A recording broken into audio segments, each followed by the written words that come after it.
Welcome back, Mr. Goodberry. The First Star Logistics studio is fully equipped and ready to record.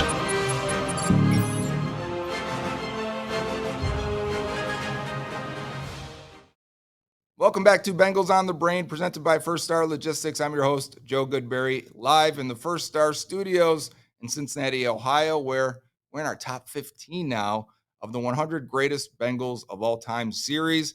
The top 15 guys, these are all great players. Our last episode, I mean, everyone is, right? We've been doing this as we've gotten into the top 55, 60, where everyone's like, yeah, I remember this guy fondly. This is one of my favorite players. You get a lot of comments for that. Now we're in the all-time undeniable greats in Bengals history. Even some in the top 20 to 25, I think will end up in this Bengals Ring of Honor eventually. I think from 15 up, all these guys are going to make it at some point. And starting with 15, and I think 15 and 14, if the news isn't out, I think it will be soon. We're going to have guys that are in this year's Ring of Honor. And we're talking about a guy who played in Cincinnati for 12 years, heart and soul of the defense. One of the first players I remembered as a kid, and like my dad saying, like, that's the guy for the defense. And I remember seeing a broken nose, bloody, all coming down through his face mask. And if that doesn't describe who it is and the toughness and the heart of the player, I think you already know who I'm talking about. It's nose tackle Tim Krumrie.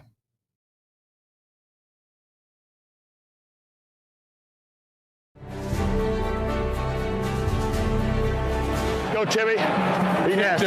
Be nasty. We're going to kick him. Don't worry. There was no taming nose tackle Tim Krumrie, a 10th-round draft pick who, like Esiason, was surprised he was selected so late.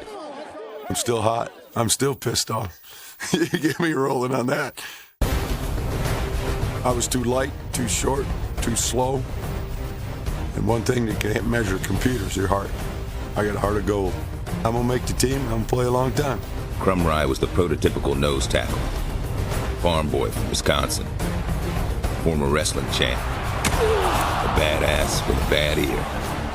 This is a trophy of all wrestlers. It's a cauliflower ear. If you see somebody with a cauliflower ear, he's a wrestler now. Krumrie foremost was a football player. And number 69 loved proving that he belonged in the NFL.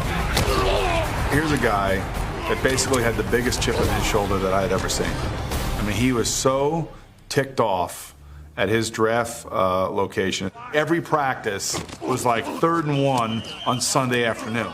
And it would always be a fight. It'd always be pushing and shoving. I mean, he went 100 miles an hour. At times, it got to be uncomfortable. We'd all be wondering, is there something wrong with this guy?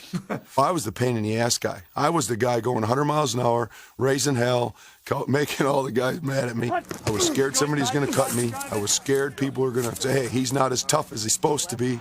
Tim was the spirit of the defense. He was the one that everyone looked at and said, hey, if he can go that hard, that many snaps, then we can do it. And I think it was a big part of everything coming together. Tim Krumrie would play for the Bengals from 1983 through 1994. And then coached the Bengals defensive line from 1995 till 2002. He was a 1988 first-team All-Pro, an 87 second-team All-Pro, and a 2-time Pro Bowler in 87 and 88. Krumrie would appear in 193 total games for the Bengals, including starting 166. The toughest player to ever wear Bengal stripes, accumulated over 1,000 tackles in his career. Come on, let us play, baby. It's not for the money and it's not for all the hype and the glory you get. It's just the one-on-one competition. It's the love for football.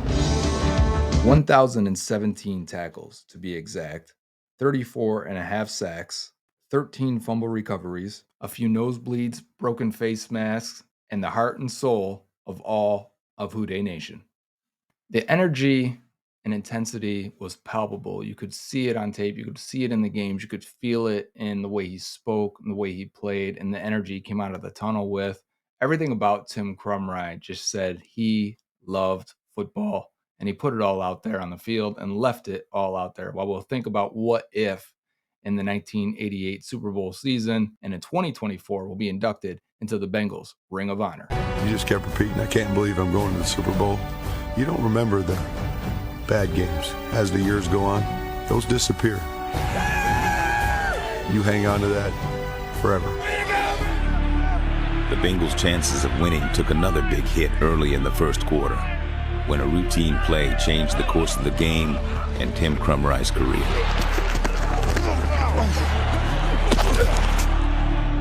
And Tim Krumrie, slow getting up. I knew it was pretty bad because Tim didn't get up. Come on, Timmy. Get up, baby. I'm trying to get up, thinking to myself, here you dumbass, you broke your leg. Of all the players on defense that Cincinnati could not afford to lose, there it is, 69. Nobody hit it, nobody cut it, the turf didn't fly out. I just think it was an adrenaline thing that I was excited to be in the deal, and it's a self-inflicted injury. It was nobody's fault, it was my own fault. I got too damn excited. I was just too much into the game, and I probably wanted it too much. Hang tough, Tim. We're going to win it. We're going to win it. Just hang tough. I didn't want to get on a stretcher. That was like embarrassing to me to be on a stretcher. That hurt. You worked so hard to get here. This is the supreme moment, and now it's lost for him. They said, well, we have to take you to the hospital. I said, I'm not going to the hospital. I'm staying. At halftime, the score was 3-3. I come into the locker room, and Tim Krumrie is still in the locker room on the gurney. And I'm like, what the hell is he doing here? I want to see the guys at halftime. You know, Boomer and everything. You know, we'll get the ring for you. We'll get the ring for you, Tim. He was a significant part of the team, and he wanted to be in the same building that we were. To me, that was like, I couldn't believe it. Because I couldn't do my part to help the guys. In a way, you know, I let them down. I didn't do my part. I wasn't able, so I got hurt, but I still didn't do my part. And would have made a difference? I don't know. But I sure the hell like to try.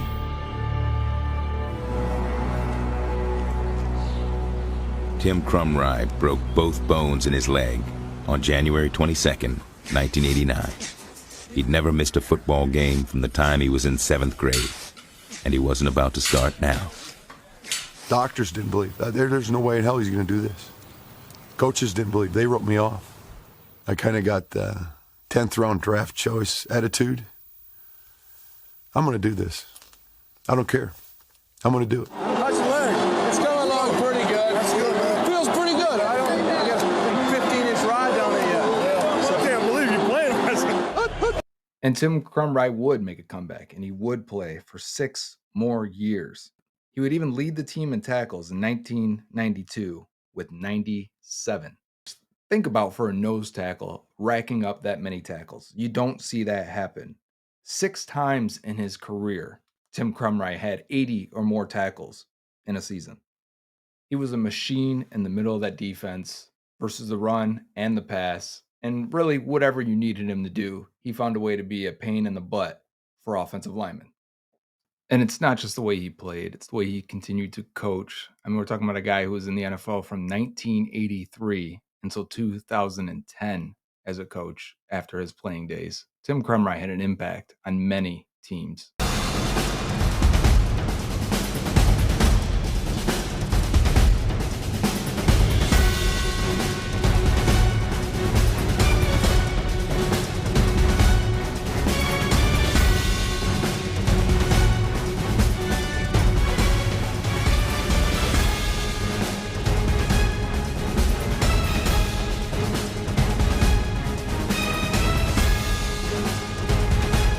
Number 69 nose tackle Tim Krumrie played like an all-pro without all-pro recognition. His quickness and hustle should earn him that honor soon.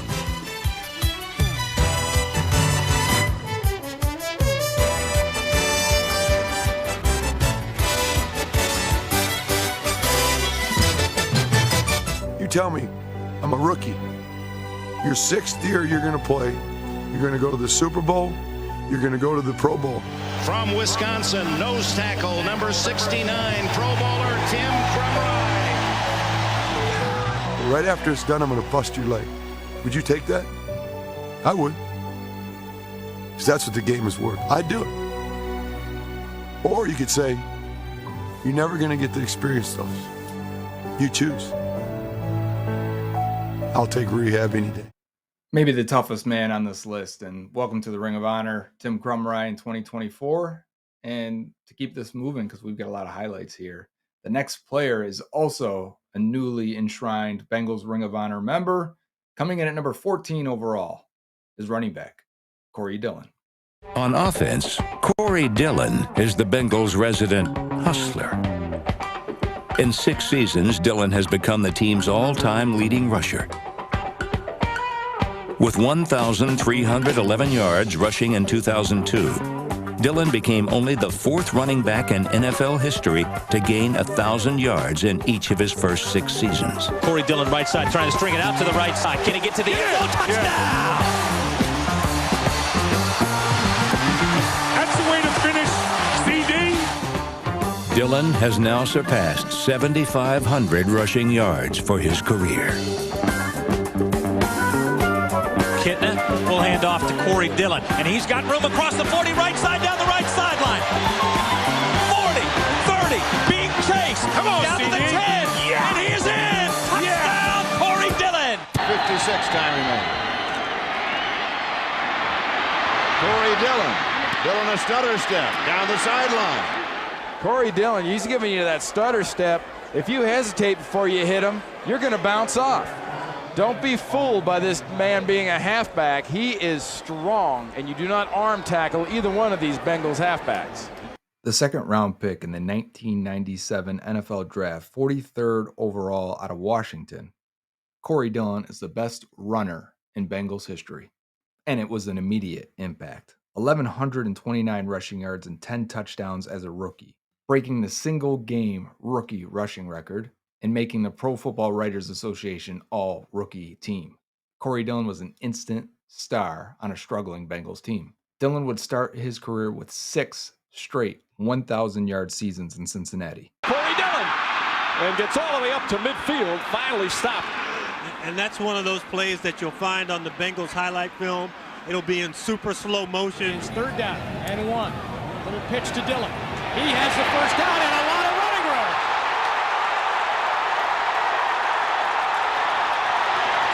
Touchdown, Corey Dillon. In 7 total seasons in Cincinnati between 97 and 2003, Corey Dillon would appear in 107 games and start 95. He would carry the ball 1,865 times for 8,061 yards, 45 scores on the ground, catch 192 balls for 1,482, and 5 more touchdowns as well. What a block by a size hit, and there goes Dillon. He may take it the distance. Touchdown, Cincinnati. Sison with a long signal count this time. Dillon again. Huge hole up the middle. 10-5 touchdown. What a quarter and a half for Corey Dillon.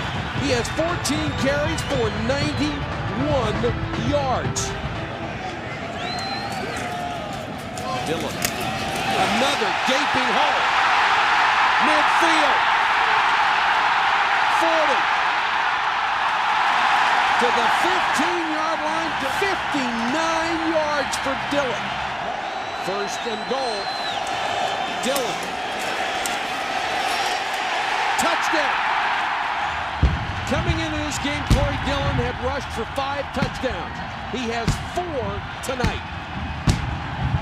Dillon would make 3 Pro Bowls in his time with Cincinnati, 1999, 2000, and 2001. He's a member of the Bengals' 50th anniversary team, their 2024 Ring of Honor, and still their leading rusher in franchise history. Dillon again, and this time he breaks through. Corey Dillon pops it outside. Dillon still on his feet, and he gets to the 20. There's a power running by Corey Dillon. This is when you need a back to be his best, and Corey Dillon has done it. Glad it's finally here. From the 29, 1st and 10. Dillon hurdles a defender, and there he goes. A foot race with Donovan Darius. A great block and a wonderful cut by Dillon. What a play. And it's Corey Dillon. Oh, look, he breaks through, keeps his feet. What a hit and what a run. Corey Dillon picked up 13 yards for the first down play. Justin, screen pass. Dillon again. And Dillon still going. Corey Dillon, one man to beat, and down he goes. Well, that would have been a touchdown. From the 46, they pitch it to Dillon. Cuts it up with room. Corey Dillon. Corey Dillon. Down to the 15. Watch him cut back across the field. Dillon, a big back, 228 pounds. Once he gets a full head of steam, it's tough to stop him. So the Bengals have to go in with it. Dillon pushes his blocker a little bit. Darnay Scott. Wow. And he's in. Touchdown. He stayed in bounds. What a play by Corey Dillon. He tiptoed the sideline. He pushed Darnay Scott ahead of him and walked on in. Corey Dillon. They need to get to the 13-yard line. Smith out of the shotgun in the end zone. Holding the ball. Dumps it off. Dillon with the catch. Harry. A great cutback back block, and Dillon all the way up to the 32-yard line. Tosses it right over the backer. Dillon, who's a great cutback runner. You saw a cutback right there. He takes another shot, and he's gone. Dillon's rare combination of size, power, speed, and agility made him a nightmare for defenses to try and tackle, especially in the open field. That's why he ripped off so many long runs for a power runner, and he did it very often with no passing game around him. Pass offense of 14 yards, but they're in command of the game because of their unbelievable running. Here's Corey Dillon again, and Dillon takes it inside the 20, runs over another guy. He's going in again. This isn't one of the great days of Corey Dillon's life. This is one of the great rushing efforts in the history of the National Football League. Yeah, it just became a historic day in the National Football League. And, this team, you wonder what this will lead to. Will they slump back to where they were, or will they continue to take it to another level? They certainly, with this run offense, are able to compete with anybody in the NFL. This is the all-time NFL record is Walter Payton. Corey Dillon, overwhelmed by emotion. He's not being treated particularly well. People pounding on him, and now they want to see if he's all right. He just made the National Football League all-time record for one-day performance. He just passed Walter Payton, who had 275 yards in 1977 against Miami.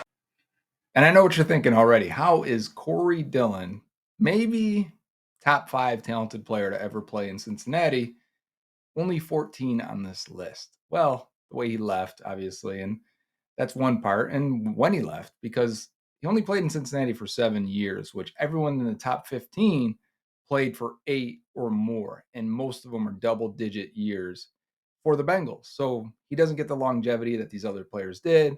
He left on bad terms, and he's amended that, and time has passed, and things have healed. But that does go into his legacy, and some players, or some fans, did hold that against him for a little bit. So at 14, the best runner in Bengals history, but not the best running back. We're at number 13, a guy who played 8 years and made 4 Pro Bowls and played in playoff games. Number 13 is James Brooks. When it came to heroes on offense, there was no one who stood taller than 5'10", 180-pound James Brooks. In his remarkable 1986 performance, Brooks was an All-Pro at blocking, running, and receiving. In his 3rd year with the team, the multi-talented Brooks broke every record any way he could, with a whopping 1,773 yards from scrimmage.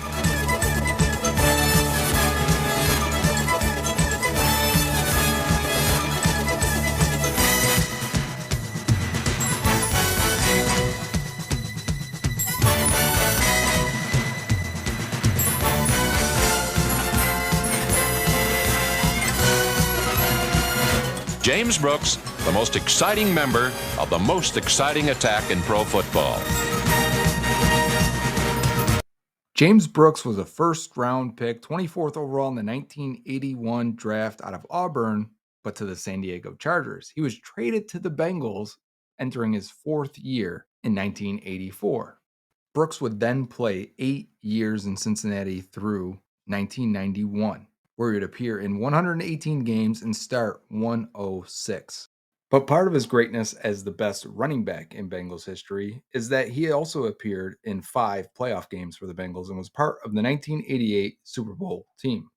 Brooks was a 4-time Pro Bowler, 1986, 1988, 89, and 90. He's a member of the Bengals' 40th anniversary team, and his 6,447 yards rushing on the ground still ranks second in Bengals history. Brooks also added 37 scores on the ground on his 1,344 carries for the Bengals.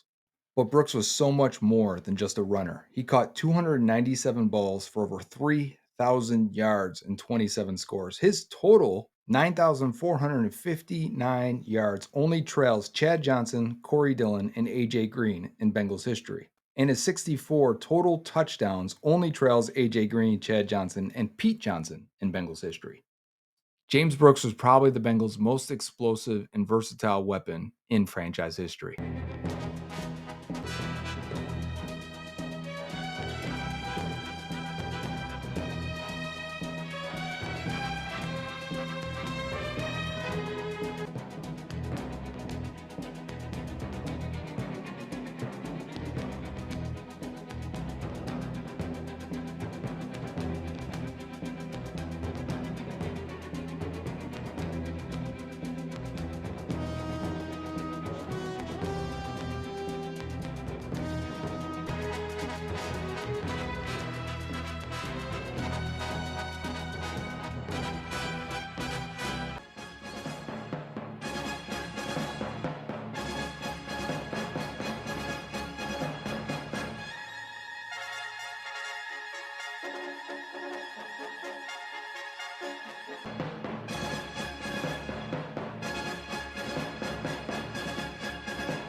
Got to get James Brooks into the game. He's the most dominant player on the field right now.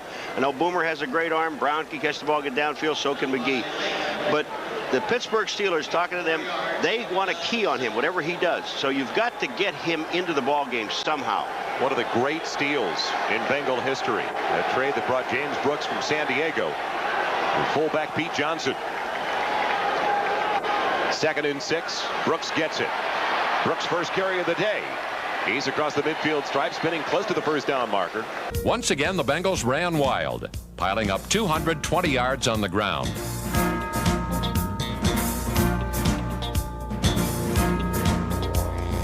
They were paced by James Brooks, 120, including a romp of 54 yards. And when was the last time you saw a quarterback throwing the key block on a play?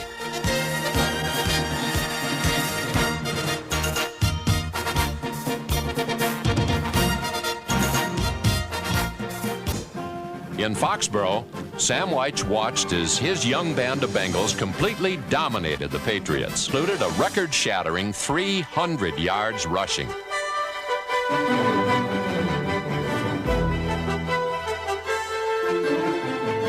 James Brooks led the assault with 163 yards, and Stanley Wilson with 120 was close behind. Boomer gives the ball to Brooks, runs into the right sideline, cuts back at the 50 to the 45, down to the 40 on the far side of the field. He's going to be running. No, he's still 20, 15. 10, 5-yard line, still on his feet, plunging, touchdown. Oh, James Brooks just absolutely refused to go down. I thought he was knocked out of bounds. The magnificent veteran put him away. Hands the ball up. Brooks rips up to the 40-yard line. 40, 50. Down to the Steelers 40. It is a race. He's going to be the 20, 10, 5. Touchdown!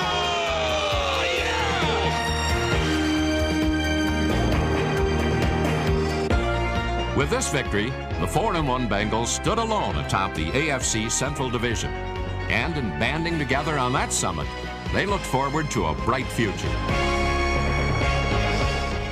One of the most exciting players in Bengals history from a running and receiving standpoint. And even before he got to Cincinnati, he was a kickoff return leader in 1982. The guy could do it all. And he was just dangerous with the ball in his hands and stronger and tougher to tackle than you would expect for a guy that broke off long runs pretty consistently. Now we're going back to the trenches. Started it with the trenches on the defensive side. We've got 4 offensive linemen in the Bengals top 15. Well, I guess top 12 as we're reaching 12 now.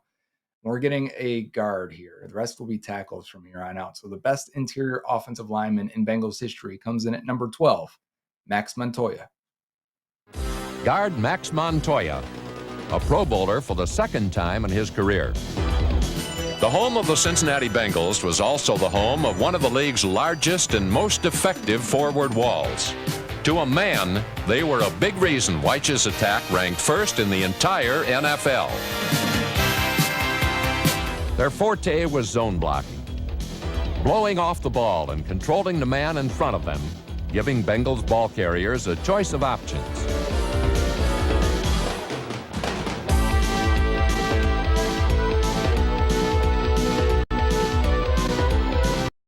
Number 65, playing right guard there, is Max Montoya, the 7th round pick, 168th overall in the 1979 draft out of UCLA.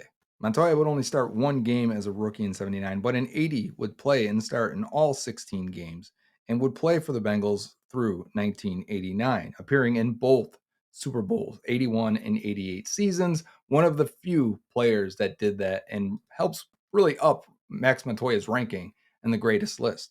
In all, he would appear in 157 games and start 144, but that doesn't include the playoffs. With the Bengals, he had appeared and started in 6 playoff games. And that means that Max Montoya blocked for 2 great quarterbacks in Cincinnati on the Super Bowl teams with Kenny Anderson and Boomer Esiason, 2 league MVPs. How many guys can say that? 5-yard line.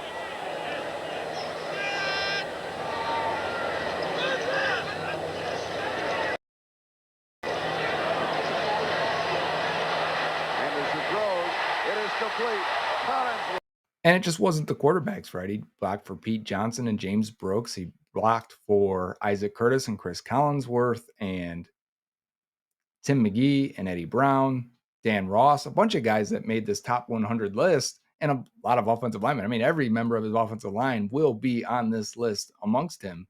There's just still one to go, obviously. Number 28, Larry Kinnebrew. Yards for the score to make it 9-0, as the Cowboys were unable to stop the 255-pound Bengal behemoth. 2 plays later, James Brooks scored his 2nd touchdown of the game, and the Bengals were plain and simply destroying the Cowboys. Early in the 3rd quarter, it was Cincinnati 36 and Dallas 3. The playing field. In the home opener, Boomer Esiason, with the leisurely pocket time he'd enjoy from his offensive line all year, threw for 259 yards and a pair of touchdowns to Eddie Brown, number 81.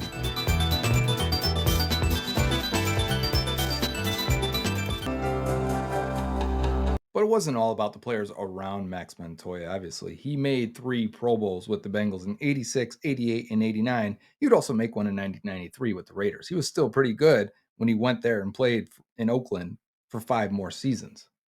So those 80s teams had 2 Pro Bowl linemen. They had 2 All-Pros on the offensive line, number 78, Anthony Munoz, and guard Max Montoya.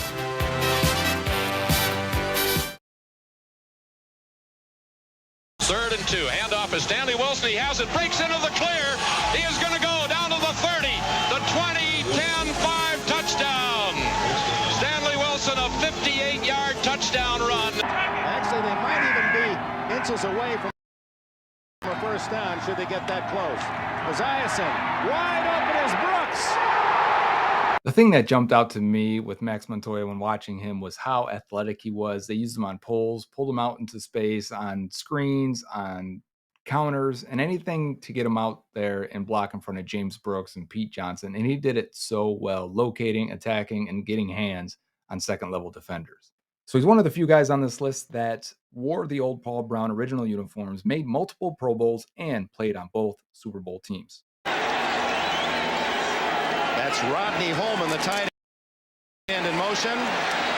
Esiason to Eddie Brown. First down at the 43-yard line. 17 on the pickup. Big line. Munoz, Reimers, Kozerski, Montoya, and Blados.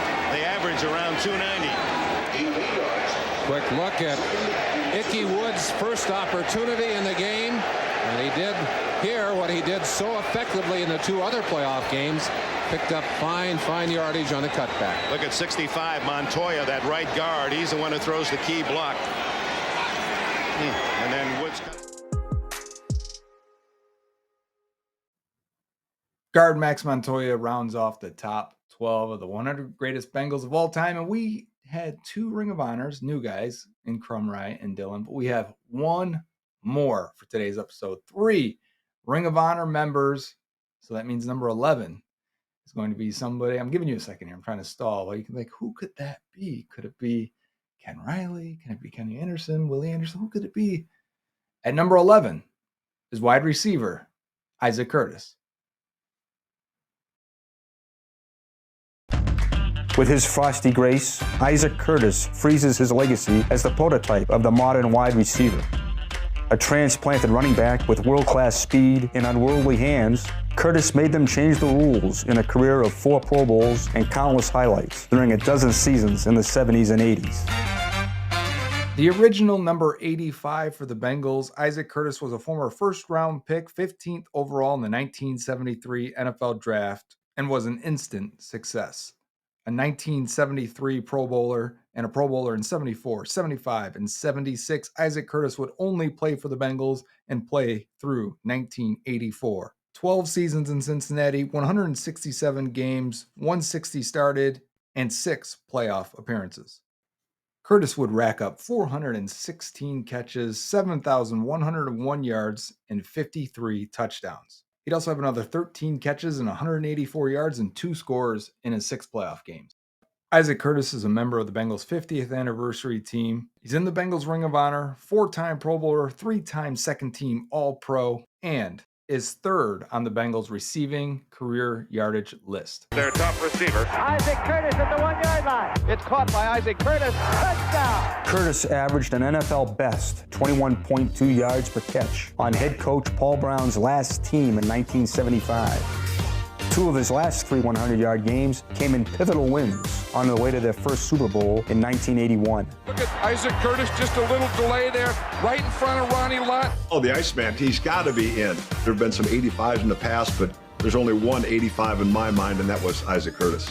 Curtis became an immediate favorite of Paul Brown in that rookie season of 1973.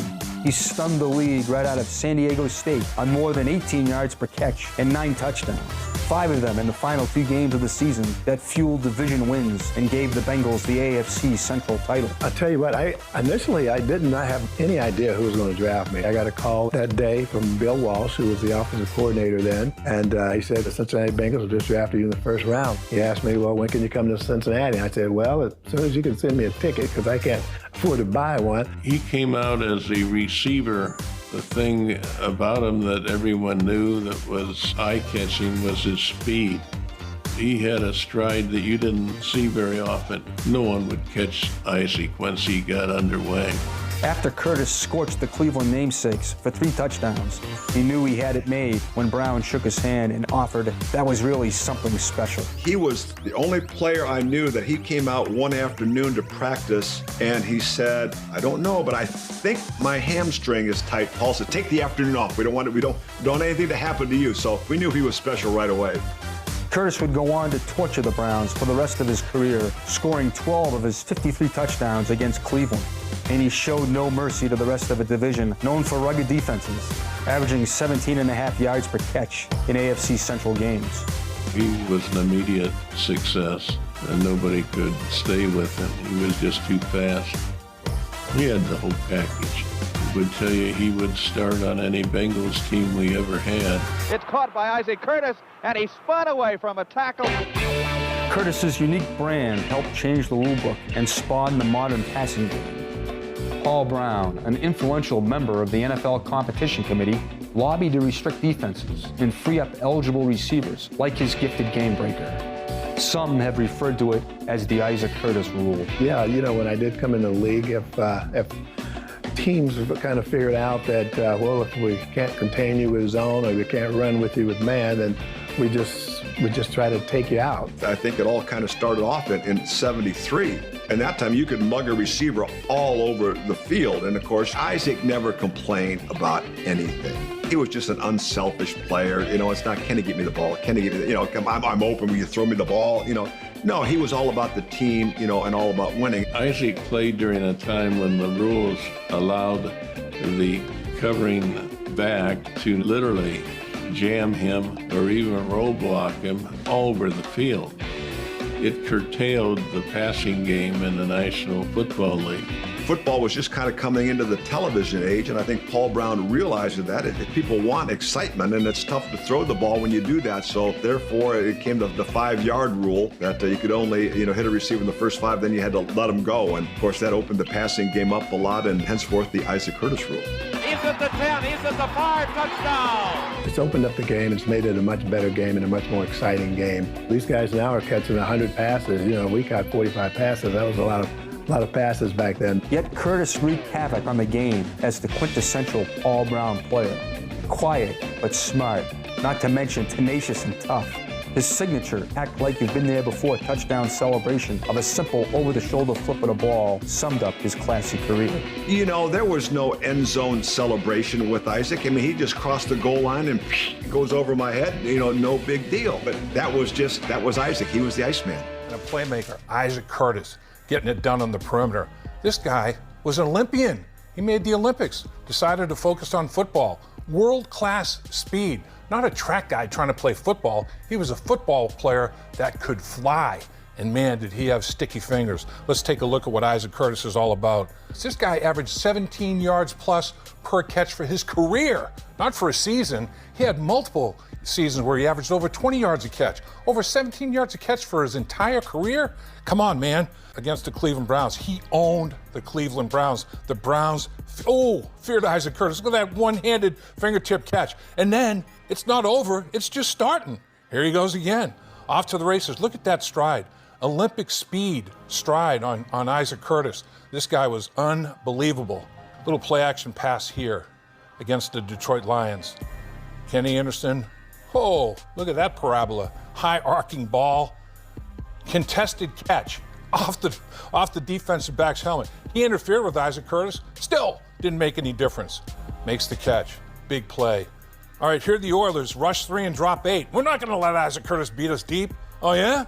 And Anderson says, I see 8-5, one-on-one. I'm going there. Contested catch makes the play. Nobody can cover Isaac Curtis one-on-one. Isaac Curtis coming in at number 11, maybe a little bit shocking because when I think of him as one of the greatest players the Bengals have ever had, and I think Dave Lapham said he was the greatest player that he's ever played with. And when he first got there, he was like, whoa, you know, this is Isaac Curtis. What a rare speedster, Olympic type speed. But I think once we see the top 10, we're going to say, yeah, I mean, it's subjective. You could switch it up however you want, but that means they have that many great players, you know, excluding the active players that haven't been eligible for the Ring of Honor or the guys that just retired in the last few years that will make this list. We haven't been able to vote for them yet. So I think the fan base has done it and got it pretty correct. I mean, we've got 3 guys in this episode that are Ring of Honor guys after this season. So, yeah, I think while I'm shocked that he was 11, great player, Isaac Curtis. And now top 10 after this episode is going to be just jam-packed of their best players of all time. We're already there. I've said that. But, you know, I can't wait to reveal it because I think that we've got some surprises in there. I think even in this episode, people are going to be shocked with James Brooks over Corey Dillon. Like, I wonder if you're 40 and younger, are you like, completely Corey Dillon should be above James Brooks? And maybe it's the older people that are like, you know, James Brooks was really, really good. So I'd like to hear that from your comments. Leave them down in the bottom below. And let me know, should that have been swapped? Because, you know, my idea is James Brooks, probably the best weapon they've ever had at that position when we consider the passing game abilities. But then Corey Dillon is for sure the best running back. But that's 2 different jobs almost, the way they use Brooks. Hey, can we have them both? Imagine that, right? How good of a tandem that would be. That'd be thunder and lightning for sure, especially with Brooks' ability to receive the ball. So that'll do it for this episode of Bengals on the Brain, presented by First Star Logistics. Top 10 coming up. Until next time, Uday.